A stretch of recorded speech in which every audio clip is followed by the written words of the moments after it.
17 people were working inside the Beaconsfield gold mine when it collapsed on 25th of April in 2006. Luckily, 14 miners managed to flee to safety, but that was not the case for the other remaining 3. They got trapped nearly a kilometer below the surface. They simply had nowhere to go. And this is the horrifying story of what happened to them.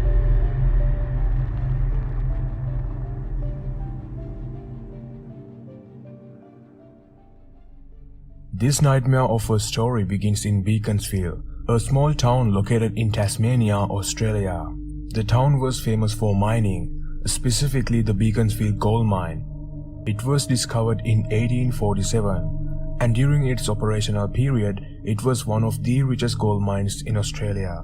Its mining continued to a depth of about a kilometer below the surface. To you and me, being underground at such a depth would be frightening and even claustrophobic, but to miners, that's just their workplace, nothing too extraordinary. But that normalcy can instantaneously change when the worst possible scenario was to ever happen, and that is an earthquake. So, on that fateful day, Brand Webb, Larry Knight and Todd Russell were underground with their other 14 fellow miners. It was 9:26 p.m. and the mine was operating extensively as usual. It was just another day of mining to everybody. That is, until a small earthquake occurred. It struck, triggering an underground rockfall in the mine. According to the Australian authorities, the earthquake had the magnitude of 2.3 on the Richter scale. So basically, anybody who is inside a mine during such an earthquake would be doomed. But the 17 workers who were underground that day had no clue of such a devastation. When the disaster struck, the trio Brand, Larry and Todd were almost at the deepest point of one of the mine's tunnels. It was 925 meters below ground. They were attaching wire mesh to the side of that tunnel. They were in a vehicle used in mines called telehandler. If you don't know what a telehandler is, here is the bad boy. This is what they use in mines. So anyway, now if you look at this telehandler, there's an arm and at the end of it there's a basket, and that's where the trio were in, carrying out their task. So they were going about their business, applying steel mesh to the barricade prior to backfilling a stop. But all of a sudden, when the men heard this intense rumbling sound, right away everybody kind of naturally knew it could mean only one thing: a deadly disaster. The whole town of Beaconsfield felt it, the earthquake, and everybody knew the mine is what's gonna have the most damage. After the rumbling, not even a few seconds passed, everything went blank with the booming sound. It was a rockfall. Hundreds of boulders fell onto the miners. Unlike the trio who were at the deepest of the mine, all of the other miners rushed and got to the safety chamber before getting crushed by the rocks. But Brand, Larry and Todd were not so lucky. They had no time to react and get to safety. In a matter of seconds, rocks started falling right into their cage, as the ceiling above them was also merely thousands of individual unstable rocks precariously packed together. All 3 men were immediately perished. Though they did not get crushed, they got lucky. The cage partially got filled with rocks, and the men were partially buried under some rubble. Brand seemed to have been knocked unconscious for a short time, and Todd's lower body was completely buried. However, Larry was missing. When Brand woke up, he right away tried to make out of his surroundings, but it was too dark. Not the darkness we know, it was pitch black, almost like you just lost your eyesight. Any other person wouldn't be able to cope with the terrors of such a scenario. As both Brand and Todd were covered in rocks, unable to move, they tried to figure how much rocks were on top of them, and also, depending on the answer to that, how much time they have left. It was the scariest 15 seconds of their life, trying to process what just happened.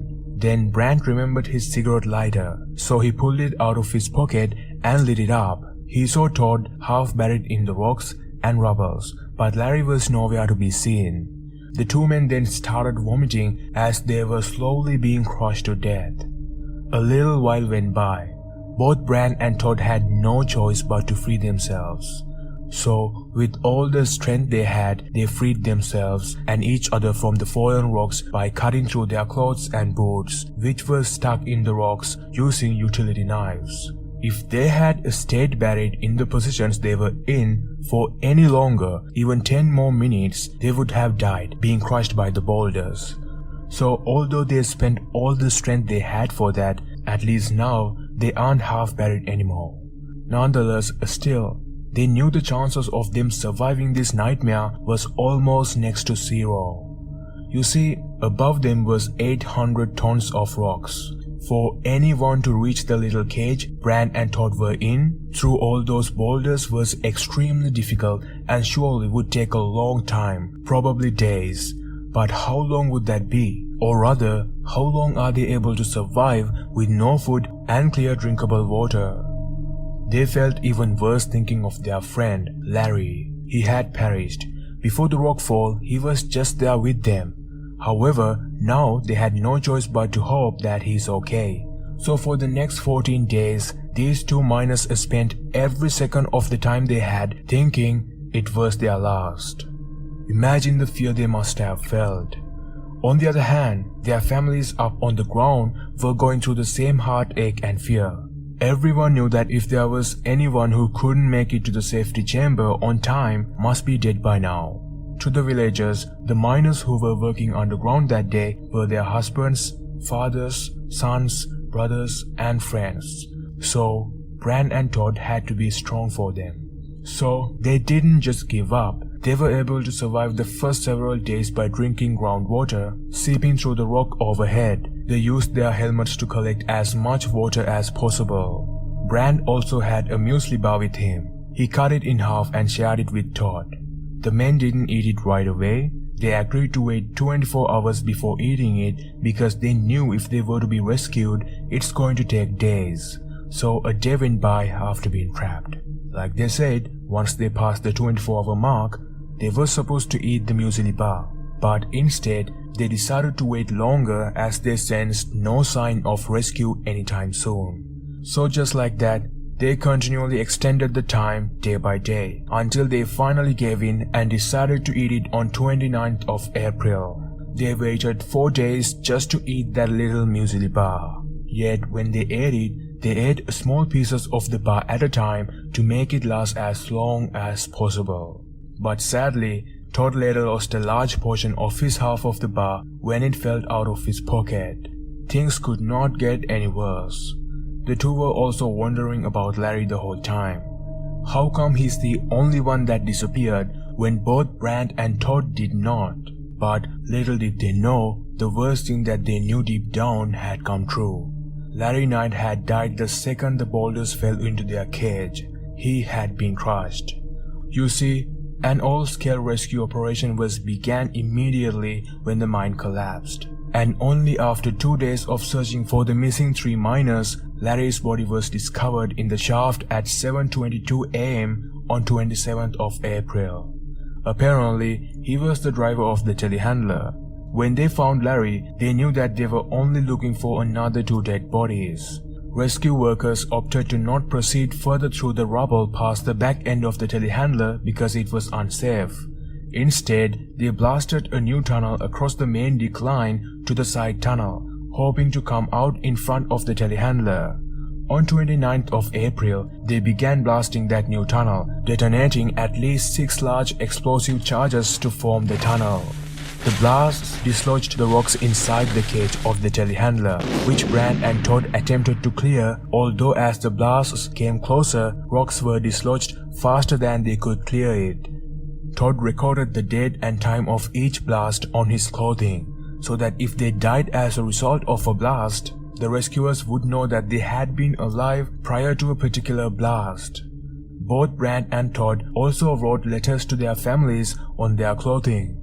Out of desperation, the two men sang The Gambler by Kenny Rogers.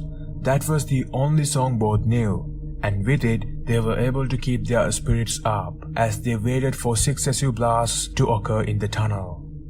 This was when the two got scared and distressed the most so far because each blast could be the last one they hear. A blast could literally kill them. a one good blast was enough for the rest of the boulders above the ceiling to easily collapse and crush the two instantaneously. So the suspense of not knowing whether they will still be alive after each blast was unbearable. Every time they got through a blast, they would give each other a high five. Yeah, we got through another one. Then they would hear the rescuers coming back to blast another one. It went on like that for a painfully long time. But fortunately, the sort of thing they feared the most of happening did not happen. And that day, slowly and painfully, passed. Then a new day arrived. On 30th of April at 5:45 p.m., Bran and Todd heard a voice. "Is there anybody there?" The two couldn't believe what they were hearing, another voice other than their own. After 5 days of trapped, feeling true fear and despair, help had arrived. Two rescuers, Pat and Steve, had apparently entered the 925-meter deep mine tunnel and yelled out. Miraculously, that was the voice Bran and Todd were hearing. So they began yelling back, "We are in here!" And this was how the rescuers found out that the two miners were alive. So now that the rescuers located the miners, all they had to do was get them out of the mine. It was no easy task. A lot of planning had to be done. The risk was too great. One wrong decision, the rest of the boulders above the ceiling would fall and crush not only Bran and Todd, but also the rescuers. Later, one rescuer managed to find a direct path to Bran and Todd across the rocks, and that route gave the rescuers access to get close to the basket of the telehandler where Bran and Todd were trapped in. Though, even with that route, they could only get so close, and that was not enough, definitely not for a safe rescue. After some re-examination, the rescuers found that the route was too risky either way, because if they were to get close enough to the miners, they would have to cut through the wire on the side of the cage, which was under considerable pressure from the rocks above. Even Bran and Todd themselves did not want the rescuers to attempt to reach them that way, as cutting the cage could cause everything above the ceiling to collapse. Everybody was in a real mess. They thought finding the two men was the harder task, but now it's the other way around.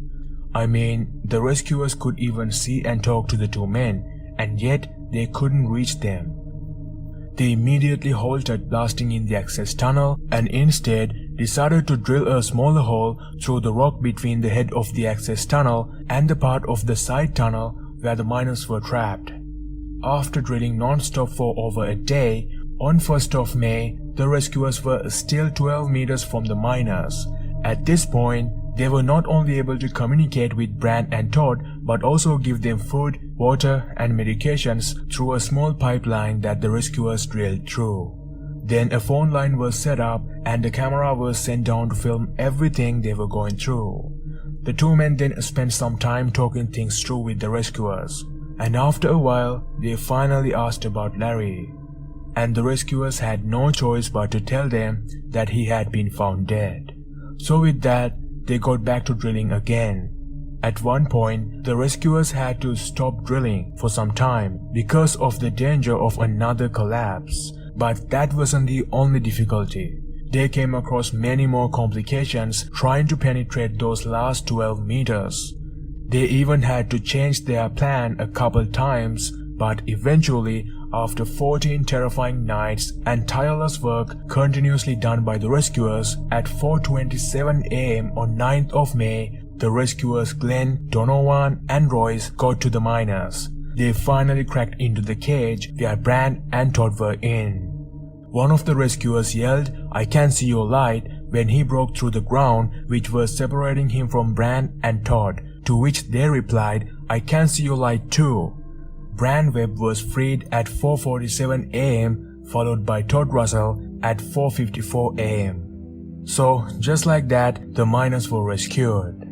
At 5:58 a.m. on the same day, which was 9th of May, both men walked out of the lift cage unaided, punching their fists in the air to the cheers of the Beaconsfield crowds who had gathered outside the mine gate.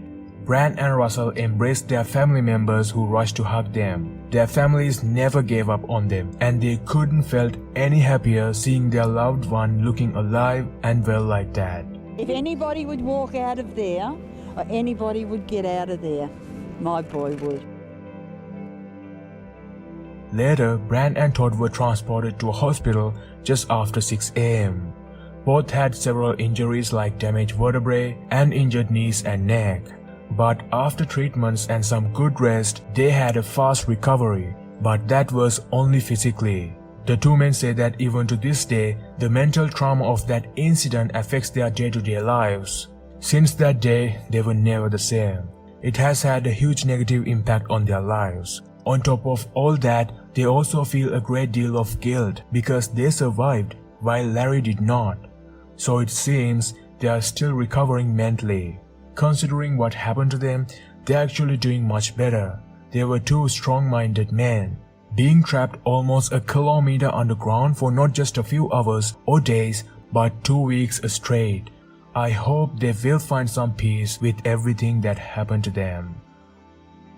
Alright guys, we have got to the end of this story. Thank you for watching, and if you like my dark and horror storytelling videos, please consider subscribing. I would really appreciate it. Alright guys, that's all for this video. I'll see you guys soon with another story. Until then, stay safe out there and goodbye.